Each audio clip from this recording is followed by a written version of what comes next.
Waxaan ku faraxsanahay soo dhaweynta xogayaha guud ee Bahweynta adeegsata afka Faransiiska ay ku timid Djibouti sida uu sheegay iyo dadaalka ay ugu jirto horudhiga iyo kororka waxbarashada ka go'an tahay tayada waxbarasho ee aan xoojinayna iyo waxbarashada dalka iyo tacliinta sare intaba. Waxay sidoo kale la kulantay doktorada jaamacadda Djibouti oo ay cajabisay tirada kor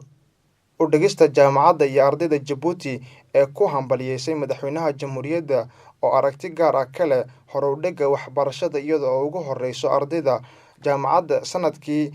400 oo qof ay ahaayeen iminkana laba jibaarantay tiradaasi oo hadda 10,000 oo arday wax ka dhigato jaamacadda Djibouti. Waxayna taasi la barbardhigtay jaamacadaha dhexe ee dunida iyo qalabka heerka sare kuwa oo adeegsanaya dalkii ugu horeeyay ee adeegsada qalabka ee xarunta Ecombis oo hawsheedu tahay mid joogto ah si loo horudhigo amba loo horumariyo waaxda jaamacadda Djibouti iyo sidii loo tayin lahaa